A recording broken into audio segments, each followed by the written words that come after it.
AP Telangana border లో కల్తీ మద్యం డెన్స్ భారీగా బయటపడుతున్నాయి. తాజాగా భూమిలో పాతిపెట్టిన కల్తీ మద్యాన్ని స్వాధీనం చేసుకున్నారు ఎక్సైజ్ పోలీస్ అధికారులు. చింతలపాలెం మండలం దొండపాడులో తనిఖీలు చేశాక ఇవి బయటపడ్డాయి. 3 రోజుల క్రితం మేళ్లచెరువు మండలం రామాపురంలో పెద్ద మొత్తంలో కల్తీ మద్యాన్ని స్వాధీనం చేసుకున్నారు. ఈ కల్తీ లిక్కర్ తో ఏపీ మద్య మాఫియాకు లింకులు బయటపడుతున్నాయి. తీగ లాగుతున్న కొద్దీ అక్రమాల డొంక కూడా కదులుతోంది. లిక్కర్ మాఫియాలో పలువురి రాజకీయ నేతలు కూడా ఉన్నట్లుగా తెలుస్తోంది. వారి పలుకుబడితోనే తెలుగు రాష్ట్రాల్లో జోరుగా కల్తీ మద్యం దందా కొనసాగుతోంది.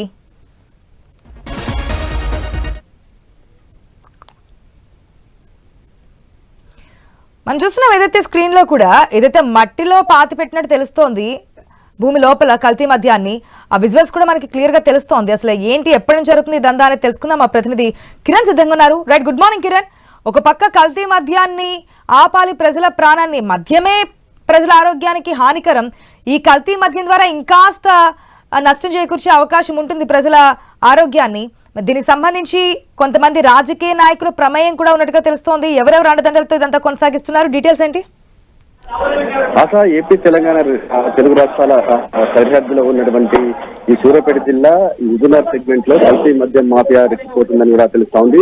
అయితే 2 రోజుల క్రితం మేళ్లచెరువు మండలం రామాపురం గ్రామంలో పెద్ద ఎత్తున కల్తీ మద్యం అయితే పట్టుబడిన నేపథ్యంలో దానికి అనుబంధంగా దానికి చైన్ సిస్టమ్ గా కూడా ఒక్కొక్కటిగా దారుణాలు అనేది వెలుగు చూస్తున్నటువంటి పరిస్థితి అయితే ఉందని చెప్పొచ్చు. మొదటగా ఏపీ ప్రాంతంలో పెద్ద ఎత్తున కల్తీ మద్యం పట్టుబడింది. దానికి లింకు అక్కడ తీగలాగుతున్న కొద్దీ తెలంగాణ రాష్ట్రానికి సంబంధించి సరిహద్దు ప్రాంతాల్లో ఉన్నటువంటి ఈ లింకులు మొత్తం కూడా బయటపడుతున్నటువంటి పరిస్థితి అయితే ఉంది. తాజాగా మేళ్లచెరువు మండలం దొండపాడు గ్రామంలో పెద్ద ఎత్తున భూమిలో పాతి పెట్టినటువంటి స్పిరిట్, అంటే మద్యం తయారీకి ఉపయోగించినటువంటి స్పిరిట్, అదేవిధంగా మద్యం తయారైనటువంటి మద్యాన్ని కూడా భారీ ఎత్తున ఎక్సైజ్ పోలీసులు స్వాధీనం చేసుకున్నట్టుగా తెలుస్తుంది. అయితే ఇక్కడ తయారు చేసి అంటే ఇతర రాష్ట్రాల నుంచి స్పిరిట్ ని తీసుకొచ్చి ఇక్కడ ఏపీ తెలంగాణ రాష్ట్ర సరిహద్దుల్లో ఇక్కడ ఉన్నటువంటి డెండ్లలో అంటే బ్రాండెడ్ కంపెనీలకు సంబంధించినటువంటి ఆ బాటిల్స్ ను నింపుతూ ఇతర రాష్ట్రాలకు సంబంధించి బెల్ట్ షాపులకు, అదేవిధంగా కొన్ని వైన్ షాపులకు కూడా సరఫరా చేస్తున్నట్టు కూడా మనకు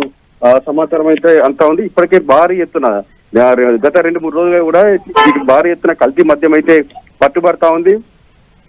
ఇటీవల నల్గొండ జిల్లా మునుగోడు నియోజకవర్గం సంబంధించి చెండూరు, నాంపల్లి ఆ ప్రాంతాల్లో కూడా కల్తీ మద్యం బాగా పట్టుబడింది. ఆ పట్టుబడ్డ వారిలో బీఆర్ఎస్ పార్టీ, అదేవిధంగా కాంగ్రెస్ పార్టీకి చెందినటువంటి నేతలు కూడా ఉన్నటువంటి పరిస్థితి అయితే ఉంది. అంటే రాజకీయ పలుకుబడిని ఉపయోగించుకొని పోలీసులకు దొరకకుండా కూడా ఈ దందా సాగుతున్నట్టుగా తెలుస్తోంది. ఒకవేళ పోలీసులకు దొరికినప్పటికీ కూడా రాజకీయ పైరవేలతో కేసులు నమోదు కాకుండా చేస్తున్నట్టు కూడా మనకు సమాచారం అయితే ఉంది. మొత్తానికైతే సమాజంలో ఆదర్శంగా ఉండాల్సినటువంటి రాజకీయ నాయకులు ఇటువంటి ప్రాణానికి హానికరించినటువంటి మద్యం తయారు చేసి ఇతర ప్రాంతాలకు సరఫరా చేస్తూ సొమ్ము చేసుకుంటున్నట్టు తెలుస్తోంది.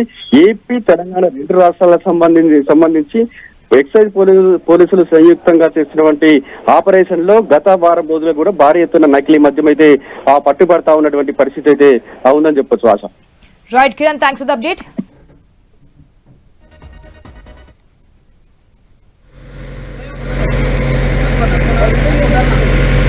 నరేష్ పైకి వచ్చా